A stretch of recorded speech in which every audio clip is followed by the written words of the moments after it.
At the time that I'm uploading this, my entire YouTube channel is currently demonetized because of a YouTube error. Please consider supporting me on my Patreon in the link down in the description. Hello Blazers, it is your boy Roman, your favorite neighborhood Russian. How guys doing today? Welcome to a brand new video. In today's video guys, we're doing yet another Russian Q&A. Once again, I went on my Instagram and I asked you guys to ask me any personal questions or any questions about Russia, and I'm gonna be responding to the best ones in this video. If you want your question to be featured in one of these videos, then make sure to follow my Instagram and do not miss out the next time I do this. Do a lot of people in Russia own cryptocurrency since the Russian currency is losing value? I mean, the cryptocurrency is kind of losing value right now as well, isn't it? Yes, but I would say only the young people, and a lot of young people actually do own cryptocurrency and stuff like that, but I don't think anybody really in Russia looks at the cryptocurrency as a way to actually save their money. Everybody's just trying to get into it to make some money, I guess, because with the way that crypto is volatile, you know, the Russian ruble is not the most stable thing in the world, but it's still more stable than Bitcoin right now, for example. So, and if we talk about old people or like my parents, for example, they have no clue what cryptocurrency is, so definitely I would not say that a lot of people in Russia have cryptocurrency and use it as a sort of substitute for the Russian ruble. How many months of real summer do you have in Russia? Between 20 to 30 degrees Celsius, I assume. You know, Russia is not the warmest country in the world, but for example, in Chelyabinsk where I live, you get at least like three months of a good summer, and sometimes spring can get pretty ridiculous as well. You actually might notice that I'm probably gonna be sweating my ass off in this video. It's because right now it's ridiculous. For the past like 6 days, the temperature was literally like 33, 34 degrees Celsius every single day, and it's the same right now. I don't know what this anomaly is, so if I'm gonna be sweating my ass off and looking extremely greasy in this video, I'm sorry, I apologize. I do not have AC in my apartment. I'm not that much of a billionaire, because in Russia if you have AC in your apartment, you're basically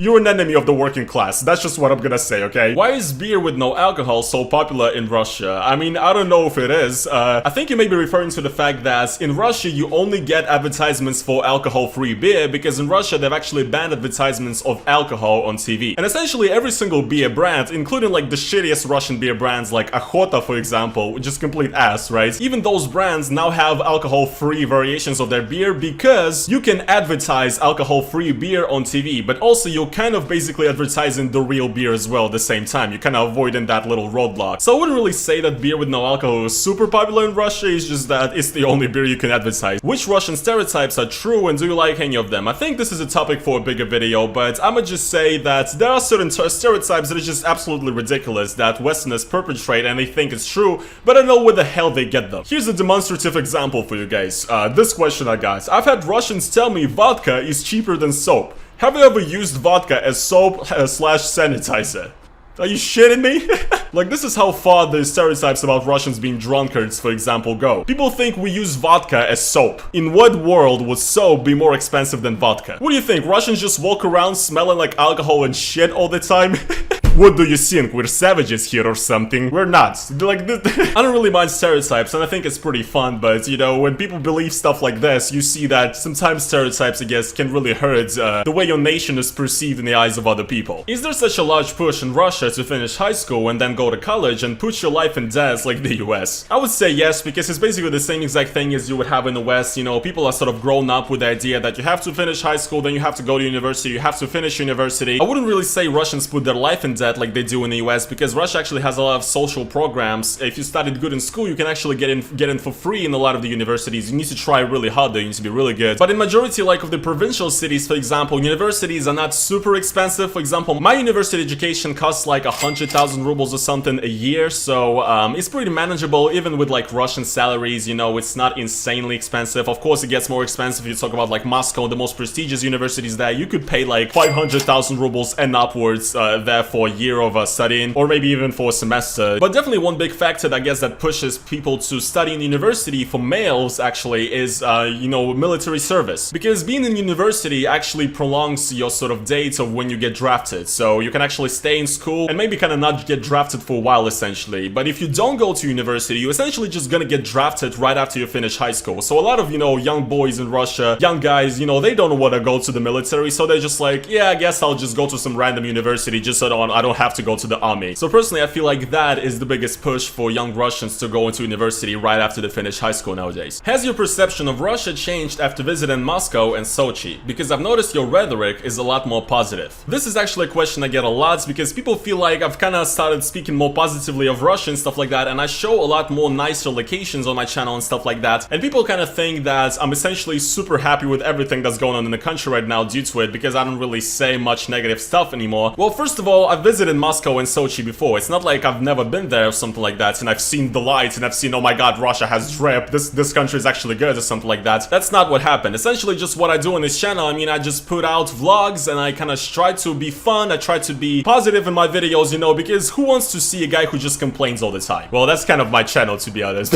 but you know what I mean, right? Anyway, just because a lot of my videos are positive, it does not mean that I'm suddenly fell in love with the government or the way that the country is heading right now. I suddenly fell in love with like our foreign policy and stuff like that, or with the way our economy is handled. Not at all. You know, I'm still pretty much the same as I used to be, you know. I guess I kind of go through stages, you know, on this channel. Sometimes I don't want to cover any political topics and I just talk about, you know, whatever, how life is going on, and people appreciate that content as well. Sometimes I do want to talk about political stuff and people love that kind of content as well. So I guess right now I'm more in a stage of just exploring my surroundings and kind of having fun with it and getting the most out of it, as opposed to, you know, being negative and doing a lot of criticism. That does not mean though that my opinions changed and that I'm gonna, you know, never say anything negative anymore. So yeah, my perception of Russia, I guess I've become just less mad all the time, but my perception hasn't really changed, and I guess more so I just accepted the situation and I'm just trying to make the most of it and provide the best entertainment I can to you guys.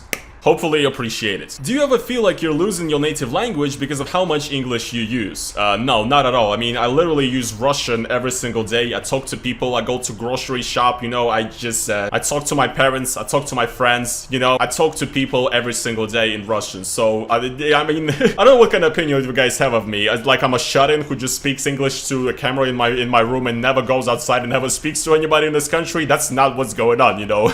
I have a social life, okay? I really do, guys. Please believe me. But yeah, no, I've never felt like I'm losing my native language. Maybe the only way I could feel that is if I lived in like in America, for example. I've never spoke to a single person in Russian in like years. Maybe then that would happen, but that is not something I'm concerned with. Do you have to import your drip and other custom fees ludicrous? Yeah, when it comes to buying stuff online in general, the customs fees are pretty dumb right now, because what they did is that they actually sort of lowered the thresholds after which you have to pay a customs fee. So as far as I know, a couple of years ago, it used to be like 2,000 euros or something like that, so you could order something for a price less than 2,000 euros and you would have to pay zero tax on imports. Then they lowered it to like 1,000, then they lowered to 500, I think, and now they literally lowered it to 200 euros. So if you're buying something online that is worth more than 200 euros, you have to pay 15% from the price of that product on top, which is pretty fucking ridiculous, because 200 euros, it's like basically nothing. Especially if you want to buy like computer parts or something like that. It's ridiculous. So yeah, I mean, I can't really do anything about it, but yeah, you do have to pay these gargantuan import taxes when it comes to it. But at least we don't have any value-added tax or anything like that when buying stuff online, so I guess that's good as well. But yeah, it's pretty ridiculous. Should everyone in Russia move to Moscow? Because that's where their taxes actually invested use. I mean, yeah, if you're a little bitch. Well, being honest, like, yeah, it's a problem. You know, the majority of the money, you know, Russia's economy is very centralized, so the majority of everything every region earns kind of goes to Moscow and is spent on making that city look sick. And then cities like Chelyabinsk basically get the scraps, and, you know, we have a metro construction that's been going on for like 30 years and still nothing's happened. I don't think everybody moving to Moscow and making these cities completely abandoned and desolate would be the solution to that problem. I mean, if the economy works in a different way, then there would be a lot more incentive for people to stay where they are and sort of develop their cities. And I think that's the way it should be, you know. People should like their city and want to live in their city and see actual progress in their city, because when it's only the capital that looks sick and the rest of the country's ass, you know, it's just not a healthy relationship. And this is exactly why a lot of Russians hate Moscow, because they think everybody in Moscow is like rich and is better off than everybody else, and they're all entitled brats essentially. So yeah, I hope that not everybody goes to move to Moscow, because so many people I know and so many people that I'm friends with already moved there just because they've been so depressed with what's going on in this city. So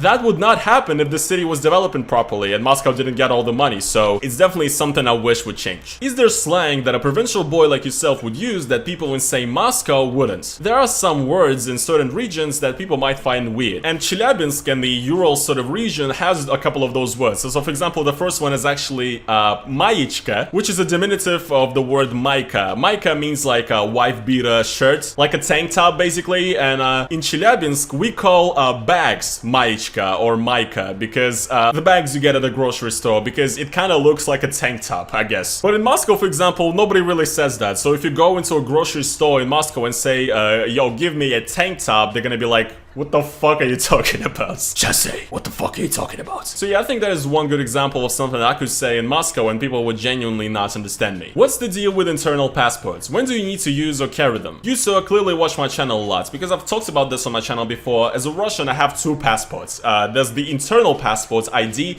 and there's the foreign passport, which sort of allows me to travel to other countries. Yeah, the internal passport is basically sort of, it's sort of outdated as a thing, because a lot of, you know, countries, even like Ukraine, for example, have switched out internal passports for just an ID card, and I think Russia is also planning to do that in a few years. But basically, yeah, it serves as your ID card, and you would need to carry around an internal passport when essentially anything you would need your ID for, you know, buying alcohol, signing some kind of contracts, I don't know, making some purchase. Basically, yeah, it's literally just your ID. It's just that, you know, it's kind of outdated, and it would be much more convenient if you just had to use an ID card. But Russia's not on that wave yet, so we have to carry around these massive things, which is kind of inconvenient, but you know, what can you do? That's the law. What country would you want to travel first when borders open? I get asked about this all the time actually, and it's not really changed anything. I want to continue to travel Europe, you know. Before the pandemic started, I thought that my next destination would probably be like Amsterdam or a place like Sweden or something like that. You know, I kind of want to visit Northern Europe because I've never been there yet. So yeah, it's still basically the exact same. I just want to come to Europe as soon as possible, and you know, it's absolute pain that you cannot travel to another country right now because of COVID, and EU, you know, is basically barred for Russians. I hate my life, and I really hope it ends soon. not my life, I mean the COVID. You know what I mean. Anyways, guys, that is going to be pretty much it for today's video. These are all the questions I wanted to answer in this one. I hope you guys did enjoy it, hope it was interesting, hope you did find out something new again. Again, guys, follow my Instagram to be on the lookout for the next time that I do this. Make sure to slap the like button on this video if you enjoyed it as well, guys. If you want to support me, if you want to support my channel, then go over to the link down in the description to my Patreon page, donate to it. I would gladly appreciate it. It helps me out a lot. And yeah, guys, that is pretty much going to be it for this video. Thank you so much once again for watching it, and I will see you guys in the next one. Peace.